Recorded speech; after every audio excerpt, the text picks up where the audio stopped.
Oh, why, hello there. I just want to show you my new favorite deck. It's a neutral blood that's really focused on Phantom Cat, Carabosse, and Alice. Obviously, if you're running a neutral deck, you probably want Alice. If you don't have Alice, you definitely want Actress Faria. If you don't have Actress Faria, you might not want to make a neutral deck, but regardless, let's talk about this deck a little bit. So, I'm in love with this deck. When I first started opening my Wonderland packs, the first legendary I got was Carabosse, and then I got two others, so I have three Carabosses. There's only two in this deck, because you don't really need that much card draw. We always have enough cards. And yeah, let's talk about some of the big stars in here. So obviously Alice is big. She's going to buff all your neutral cards, of which we have plenty. I really like Impartial Strix, because if you get them in the early game, you get a 4-cost 5/5. You get them in the late game, not so great. But I feel like the benefits outweigh the risks, because even a 4-cost 3/3 is not too bad if you're going to be buffing them with Alice and Faria. Often you're going to have a 4/4. Usually you're going to have a 5/5 or bigger. Actress Faria, when you evolve her, all neutral followers on the field get +1/+1. And those are really the biggins. Big Knuckle Bodyguard, if you're playing Blood these days, you probably want him in here. He's basically Priest of the Cudgel, but instead of a banish effect, it's a destroy effect. I don't know why people are calling for a nerf on this card, but not for Priest of the Cudgel. I think they're pretty much the same in a lot of regards. What else we got in here? I like Gourmet Emperor, because getting a nice sticky carrot that you could always count on to have in your hand is important. Gruff Mountaineer is a goddamn beast in this deck. He comes through and saves us many times. He's great. I only have one Hector. I should probably craft more, but he's nice to have in here. I honestly might replace him, or I might not, who knows. The card that really might get replaced, though, is Tove, because right now, we are one day before Nerfs, as of recording this. But starting tomorrow, Tove is going to be a 2-cost 2/2 who gains Rush when you play a neutral card. He'll probably stick around, though. 2/2 is fine. It's just going to be more balanced. I don't think he's going to be ruined. Yeah, those are the real big contributors. Everyone else in here is just neutral to really add to the effects of the deck.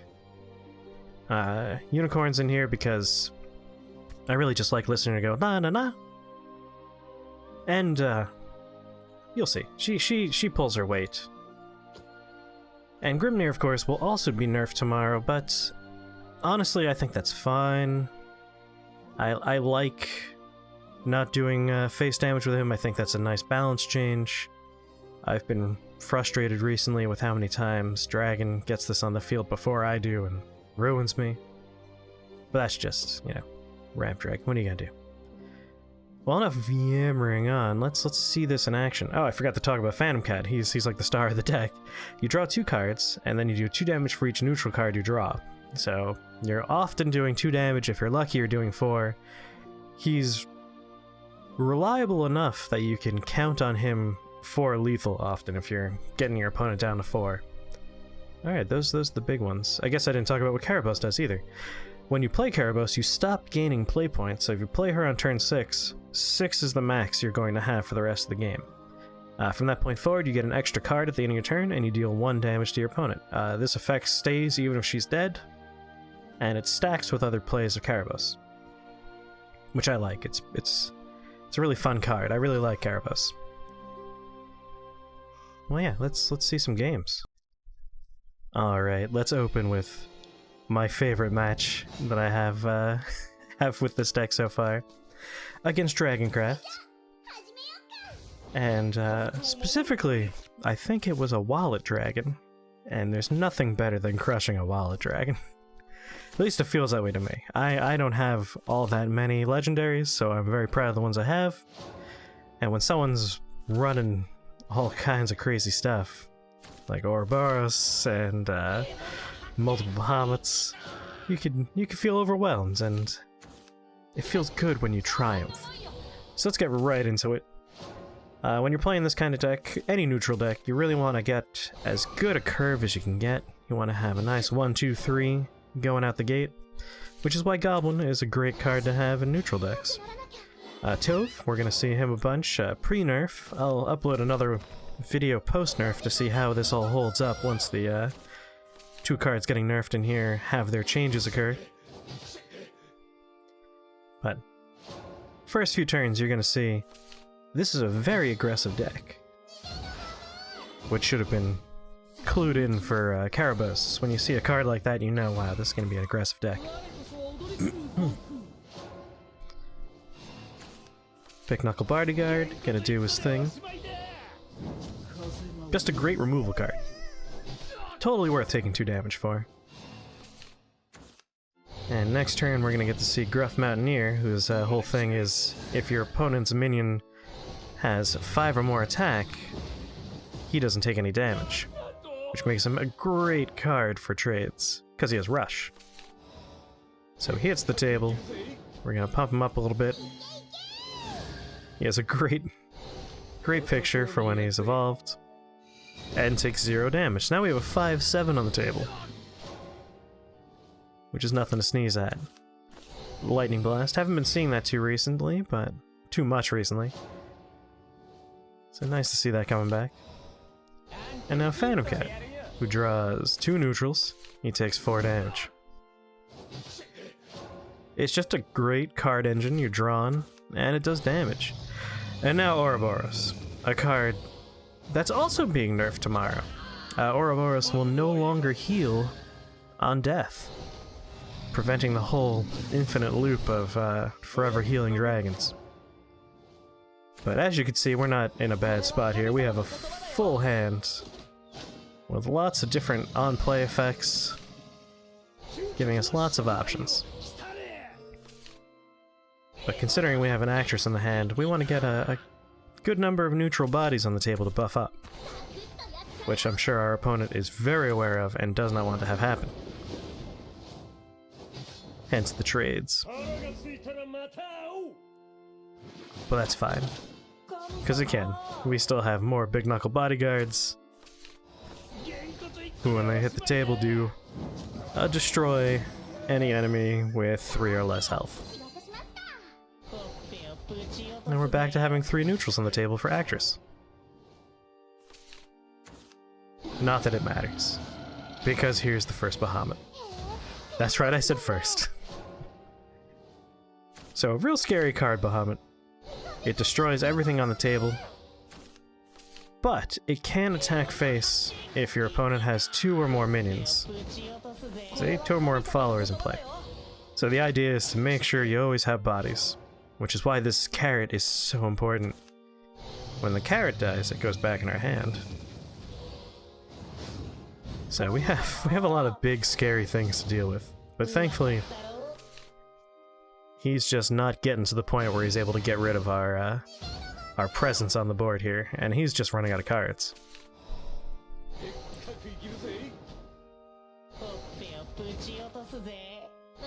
And here comes our nice little actress surprise, which will buff our buddy here, our Mountaineer, getting us the trade on Ouroboros. So the reason why I love this matchup so much is it's rare for me to survive a Bahamut. Very rare for me to have a situation where someone Bahamuts their own Bahamut. I've never seen that happen before. So this deck is able to apply enough pressure to cause that kind of desperation play. And as you saw, we got another 4 damage off of our Phantom Cat. I've never seen him do 0 damage. I'm sure it's possible. I mean, I do have some blood cards in here after all. Odds are eventually that'll happen. Oh, and here's the effect that Grimnir will not be doing starting tomorrow, doing damage to face. This is fun. We get to talk about the nerfs, and we get to watch a match. So again, we need to make sure we have enough bodies on the table to keep Bahamut from attacking us. I am going to do something a bit odd here, in that I'm not going to evolve and trade. I know that seems odd.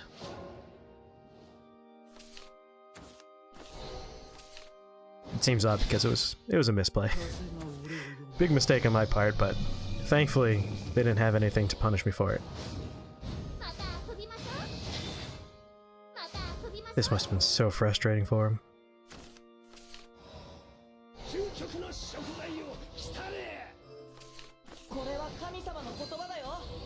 And here it comes. I could have won without playing these cards. This is a little bit BM on my part, but again, I've lost so many times to the Ouroboroses and the Bahamut's.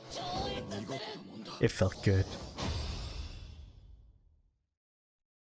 So that was our first match against Dragon. Alright, for the second game, let's do some Shadow Craft, because there's a lot of that on ladder right now, and I'm pretty sure there's only going to be more of it on ladder starting tomorrow. Because once Spawn of the Abyss is nerfed, all those mid-range Shadow decks are going to be running rampant. Which is fine by me. I prefer them over the pre-nerf Spawn of the Abyss. And I'm pretty sure post-nerf, all the cards that are being nerfed in this deck, just Tove and Grimnir, just fine. Grimnir hasn't been crucial to winning any matches. It has not provided lethal. And Tove doing 1 less damage, while not ideal, still fine. So they had a fairy in there, so I'm pretty sure we're going to be seeing some neutral stuff coming up. This expansion really brought the neutral craft to the front, which is fun. It means you see more variety on ladder, I feel, because even if like forest isn't doing so hot these days, a neutral forest can still usually hold its own. At least where I am. I'm A0, so I'm not in the master ranks, but I prefer it down here. I like variety in the ladder. So again, early game, we're just looking to push that chip damage in, get them as low as possible, as quick as possible. Because turn 6 is our big turn. Oh, they conceded. So that was quick. That's been the case for most Shadow matchups so far.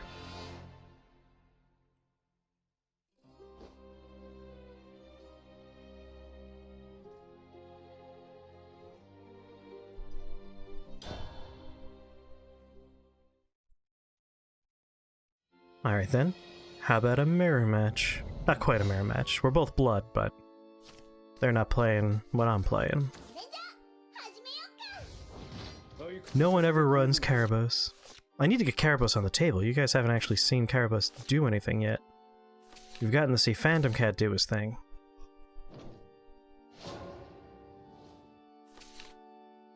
Alright, no turn 1 drop. Always good for me.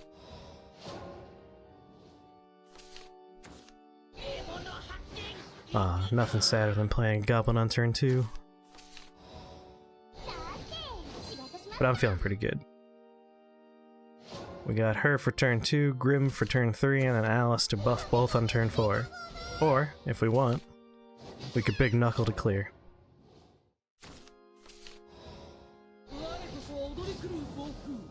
No reason to trade when we have that nice taunt out.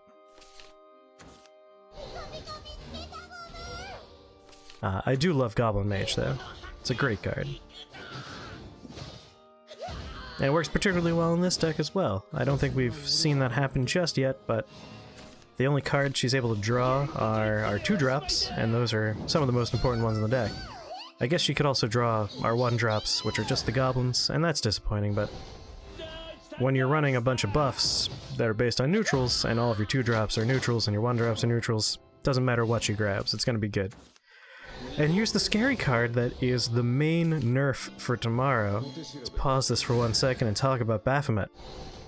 So this guy, right now, puts a random Bloodcraft follower with at least 5 attack or more from the deck into hand, and then if you play it on turn 5 like he just did, subtracts 3 from the cost. The reason why Abyss has been such a problem is if you play this guy in turn 5, Abyss, who's an 8 cost, will then cost 6. So you could go from a turn 5 Baphomet to a turn 6 Spawn of the Abyss. And it was too reliable. If you had 3 Abyss Walkers and 3 Baphomets, you basically had a 50% chance of getting that guy out on turn friggin' 6, or a 50% chance of getting him out on turn 8. And either way, that's bad. It's too consistent. It sucks to go against that so often. So that's why they nerfed this guy. I don't know if nerfing both of them was a great idea. Spawn of the Abyss now will do only 5 damage as his, I forget what it's called. I don't think it's the same as Clash, but when he attacks, before anything else happens, he does 5 damage now to the opponent's face. Doesn't matter what it's attacking. That number is no longer matched up to his attack value, so evolving does not make that 5 go higher. Which means the maximum he could do now is 13. So 13 is now the max that Spawn of the Abyss can do in 1 hit. So I'll probably be turning these guys into vials now. I'll also be turning my Spawn of the Abyss into vials. So maybe I'll get myself some more Hectors. Anyway, no surprise, but we are going to play our Alice Wonderland Explorer and buff 3 cards in hand and 1 card on table, use her for a trade, and then do 5 damage to the face. Especially when there's the risk that a spawn could show up. Now, he could not play the spawn there because he has to trade. He has to trade efficiently, I might add, so he had to go in with Scarlet Saboteur. We had lethal on table, and even just trading one thing with spawn wasn't a guarantee to prevent death. He had to get rid of my 2 big boys. Which is fine by me, because I have a lot of things that I could do here. And because that forced the second evolve, now I don't have to worry about Spawn of the Abyss doing 16 damage. And again, can't play the spawn, has to do the trades. That's one way to deal with spawn, is to put a lot of pressure on your opponent. Now here's a fun thing. Tove and Gruff Mountaineer, which I didn't play, but because they're both neutral, Gruff Mountaineer will trigger Tove, and you'll get that charge out of both. Rush, rather. Pretty sure they're going to pass here. There's not much they can do. Oh, that's right, they Azazelled. Again, I'm pushing them into corners and they have to make these desperation plays. But it didn't help them, I still have 11 on the table. Easy peasy. Alright, next game will feature Carabosse. I promise. Alright, screw it. I really like this deck, and I just want to keep on talking about this deck, so we're gonna do a Haven matchup. Most of my Haven matchups have been real short, so this will also probably be real short.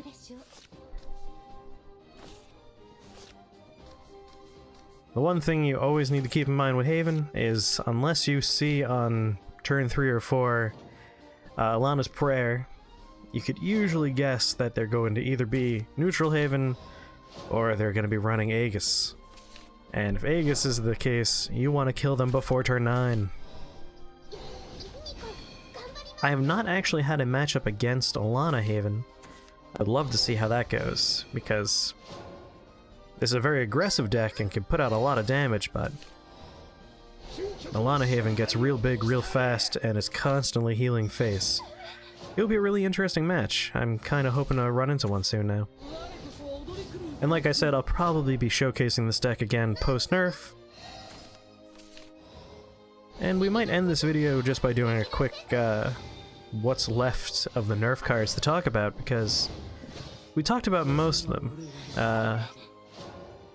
Let me think. Off the top of my head, I can remember there's one other card we didn't talk about, which is Snow White.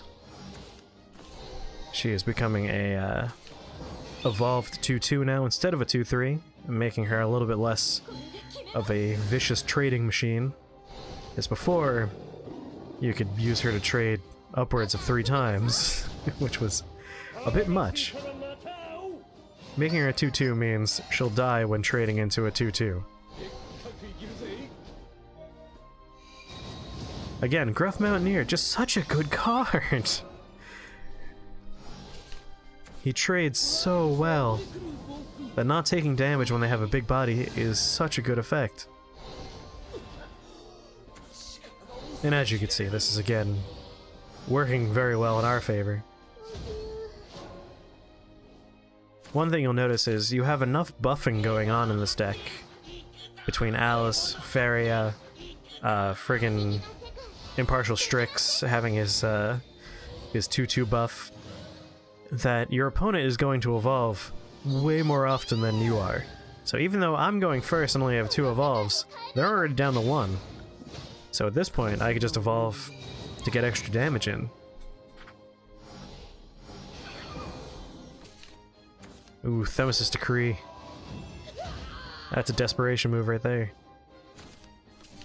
Phantom Cat coming in. Only 2 damage. That's alright. It did give us another Phantom Cat.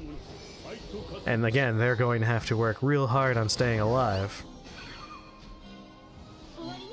Because that's what this, again, deck really excels at, is doing a lot of early game pressure, and once your opponent's down to a certain number, they can't reliably do a lot of their win conditions. So for instance, if this was an Aegis deck, if we get to turn 9 and they only have 6 health, they can't play Aegis. Aegis is a dead card now that they're out of evolve points.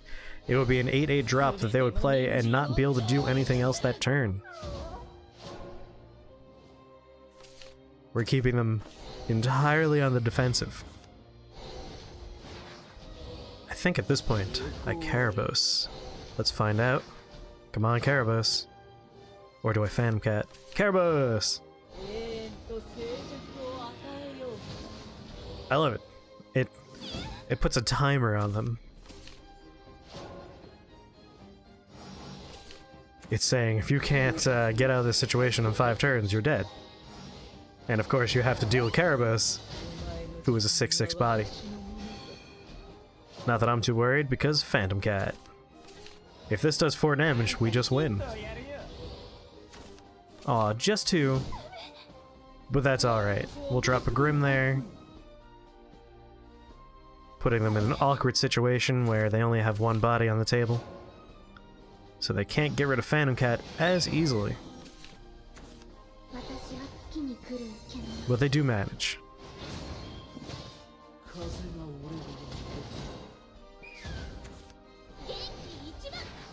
So, as I'm sure you've already guessed, on my turn, all I have to do is play Phantom Cat and not draw 2 Bloodcraft cards to win. Which is what we're going to do. Nothing better than a Phantom Cat lethal. There they go.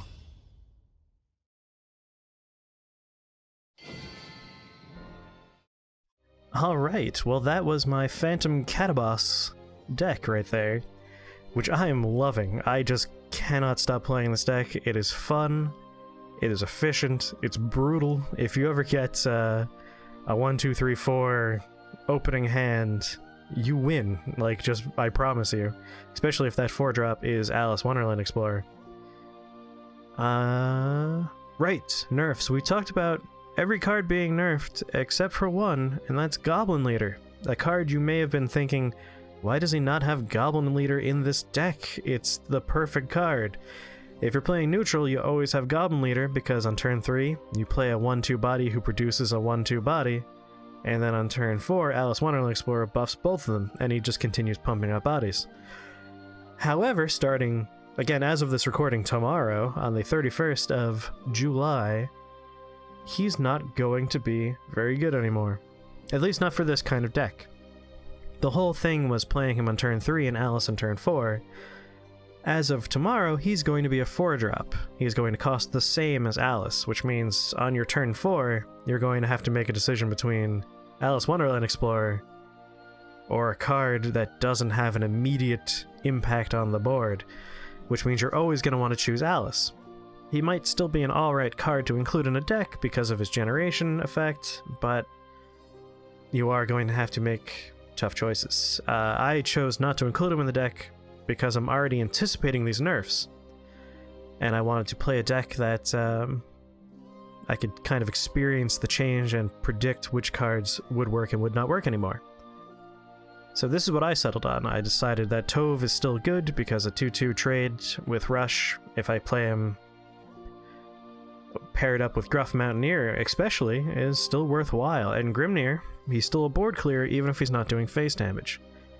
So I think those are still workable cards despite the changes coming tomorrow. Anyway, I hope you enjoyed this deck, and check out the description below to get a link to it, and give it a try, because again, I think this deck is a blast. Some changes you might want to consider: if you have more Hectors than I do, maybe put more Hectors in there. Honestly, if you wanted to play this without Carabosse, you could. You could just make this a Phantom Cat deck. Carabosse could just become more Hectors, and that would work fine. I urge you to try it out if you have Carabosses there, because I love Carabosse, and most people aren't running it, and I think it works really well. You never run out of cards. It's great for an aggressive deck like this. You don't need that mana if you're just playing a bunch of tiny little bodies. Anyway, I hope you enjoyed.